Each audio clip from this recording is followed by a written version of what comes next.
Ever find yourself wondering, like, how AI will actually impact the classroom? Hmm. Well, get this. There's a recent lawsuit Yeah. against a Massachusetts high school, and it's bringing this whole question, like, front and center. Yeah, it's fascinating. So we're going to dive deep into this case, talk about what it means and why it matters for the future of education, really. Yeah, it's a really interesting case because it really highlights that tension that we're all feeling, right? Trying to embrace all these new technologies, but then also uphold academic integrity, Yeah. all the things that we. It's like this, like, collision Yeah, of, like, old and new. exactly. And I feel like this case really gets to the heart of Yeah. how we even define cheating in the age of AI. Right. So the case involves two high-achieving students Okay. at Hingham High School, Hmm. and they used AI for a history project about Kareem Abdul-Jabbar, so legendary basketball player, Wow. activist. Right. Now, they didn't use AI to write the paper itself, but they used it to help with research and outlining. Which, as their lawyer argues, is really mirroring traditional research methods, Right. just with a different set of tools. Right. And they're claiming that AI can encourage like a more in-depth exploration of a topic. Okay, so that's their argument, but the teacher saw it as a violation of academic integrity Okay. and ultimately gave one of the students a failing grade on the project, which then, of course, tanked his overall grade in the class. And then because of that, he was denied entry into the National Honor Society. Wow. Which has huge consequences, potentially. I mean, that's a black mark on his record that could affect college applications, scholarships, you name it. That's a lot riding on this. Yeah, it's huge. And that's actually where the lawsuit comes in. Okay. So the students' parents are claiming unfair punishment, especially since, and this is according to the lawsuit, there isn't even a consistent application of the rules at the school when it comes to AI. They're alleging that other students with academic integrity infractions, including one involving AI, were inducted into the National Honor Society without any issues. So that raises so many questions. Like, number one, did the school have guidelines about AI use? And if they did, were they applied fairly and consistently? If not, this whole thing just raises serious concerns about equity and due process. 100%. And it really brings to light the need for some really clear, consistent guidelines. Because right now, it feels like The Wild West. the Wild West, exactly. Yeah. There's no national or state regulations specifically addressing AI use in schools. So it's like every school for themselves. Yeah. And that lack of clarity, I mean, it's got to be so confusing for everybody involved, right? The educators are left to kind of navigate this new terrain without a map. Without a compass, even. Exactly. Mhm. The students don't know what's allowed, what isn't. Yeah. And then the parents are just trying to make sense of it all. It's. It's a lot. Now, to be fair, the school is saying that they did provide guidelines. They're claiming they held a presentation on AI and schoolwork, stating that any AI use needs teacher permission and proper citation. Which I think just further highlights the challenges of crafting effective policies in this space. Because how do you do that when the technology is changing so rapidly? How do we as a society encourage innovation, harness the power of AI in education, but at the same time, uphold academic integrity? There's no easy answers. It's such a tough one because on the one hand, you have this incredible potential for AI to revolutionize how we learn, Mhm. like personalized learning tailored to your specific needs and strengths. That's incredible. Yeah. But on the other hand, there is this concern about cheating and students just using AI as the shortcut and not really actually learning. Of course, of course. And that's really, it's about finding that balance, I think. Yeah. It's going to require us to shift how we think about education itself. Instead of just focusing on, did you get the right answer? Can you memorize these facts?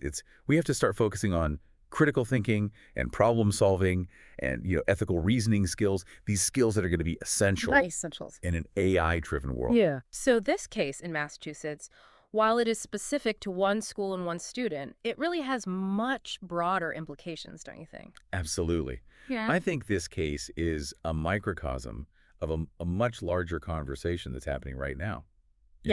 About what is the role of AI in society. And the decisions that are made in this case, I think, could have a ripple effect, Mm-hmm.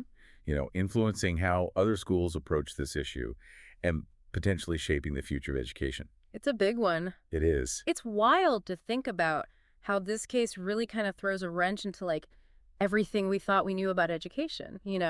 Yeah, It's like we're yeah. trying to fit, I don't know, a square peg in a round hole. Yeah, it's like technology has like zoomed ahead, and Oh, now we're all trying to catch up, you know? totally.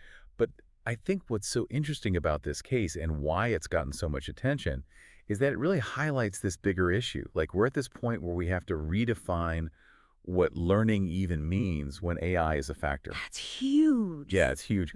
It's like we need a whole new rule book for education Right. because if a student can just ask an AI to like pull information from this massive database and put it all together in a way that makes sense, in seconds, Yeah. what does that even mean for like research papers, for exams? Exactly. I mean, it really forces us to ask, like, okay, what are we actually assessing here? Are we just testing if a student can memorize a bunch of facts? Right. Or are we trying to cultivate something deeper? Critical thinking, creativity, problem solving, those are the skills that will always be valuable no Mhm. matter how advanced AI gets. It's kind of intimidating, to be honest. Like, are we making ourselves obsolete? Well, I wouldn't say obsolete. Okay, good. I think it's more about, it's not us versus the machines. It's about figuring out how we can work with AI, Mhm. each playing to our strengths. Okay, so how do we do that? Like, let's say, hypothetically, the school loses this lawsuit. Hmm. What kind of message does that send to other schools that are, like, grappling with these same questions? Well, it could be a real catalyst for change, right? I Okay. mean, it could push schools to be more proactive about how they integrate AI into the classroom. Like establishing those clear guidelines we were talking about, investing in teacher training, Yeah. exploring new ways of teaching that actually utilize the power of AI. So it could be a good thing, but what if the school wins? That's the flip side. It could have the opposite effect. Some schools might get scared, Hmm. become more hesitant to even touch AI because they're worried about lawsuits, Right. worried about parents getting upset. And that could stifle innovation, make it harder for education to keep up with, how quickly things are changing. Wow. It's a lot to think about. I mean, we started with this one case, this history project, and it's like we've opened this Pandora's box. Yeah, it's true. I mean, we're talking about the future of learning, technology.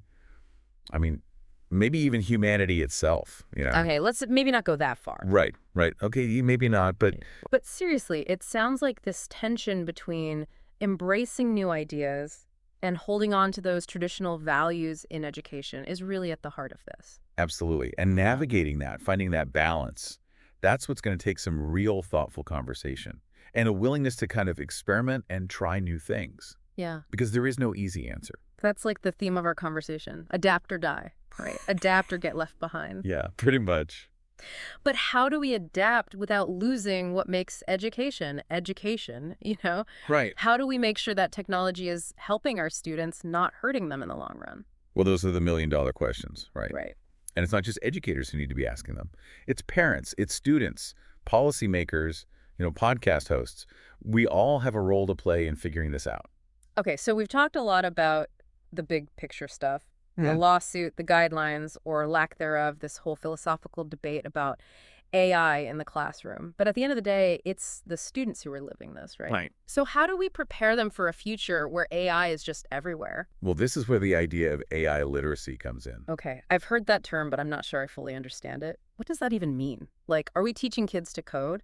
It's more than just using the tools. It's about teaching them to think critically about AI. Okay, so it's like the why behind the what, right? Exactly. We need to give students the skills to evaluate what AI is telling them, to understand that it has limitations, that it can even be biased. Right, because it's learning from us, right? Exactly. And so we want to make sure they're using AI ethically and responsibly.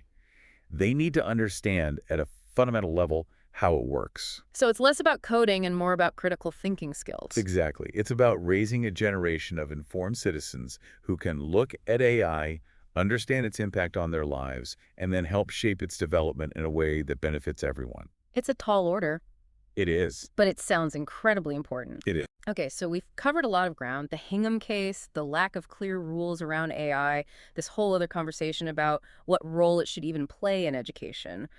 We've even gotten a little philosophical, which I always appreciate. Always fun. But I think it's time to bring it back around to like, what are the key takeaways for like our listeners, from this whole deep dive? Yeah, we've explored a lot, but I think at the end of the day, AI is here to stay, right? Yeah, Like it's already changing how we live, how we work, and yeah, how we learn. Totally. And it feels like the decisions that we make now about how to deal with it in schools, that's going to have a ripple effect for like years to come. Absolutely. This is a pivotal moment, and we have a choice. I mean, we can either pretend it's not happening, or we can face it head on. We can figure out how to use this technology, all this power, to actually make education better for everybody. And that sounds great in theory, but with no set guidelines from anywhere and AI changing so fast, it's like, where do we even start? It's true. It can feel overwhelming. Yeah. But look, at least this whole thing in Hingham, as messy as it is, it's gotten people talking. And that's a start. Communication is key. So Right. exactly. Like admitting that we don't have all the answers. This is uncharted territory. We're all just figuring it out as we go. 100%. It's going to take everybody working together, educators, policymakers, parents, even the students themselves. It's a team effort. Okay, so you've convinced me it's a big, complex issue, and we all need to be a part of finding the solution. But what can our listeners actually do? How can they help shape the future of AI in education? Well, step one is always going to be education, right? Like arm yourself with information. Learn about AI, what it can do, what it can't do. There's a ton of great resources out there online, in libraries. Yeah, don't be afraid to do a little research. Right, and don't be afraid to ask questions. Talk to your kids' teachers, go to school board meetings, even reach out to, like, your local You representatives. make your voice heard. Exactly. The more people talking about this, the better equipped we'll be to navigate, all the challenges, all the opportunities that are coming with AI. So we started with a single court case, but it sounds like it's about way more than that. We're talking about rethinking education from the ground up in this new world, this world that's being reshaped by technology. And that's something we all have a part to play in. I couldn't agree more. This isn't something that's just going to happen to us. We get to decide what the future of learning looks like. I love that. And on that note, we're going to wrap up this deep dive. Hopefully you found it insightful, maybe a little thought-provoking, hopefully even inspiring. Yeah. And until next time, stay curious. Keep asking those big questions.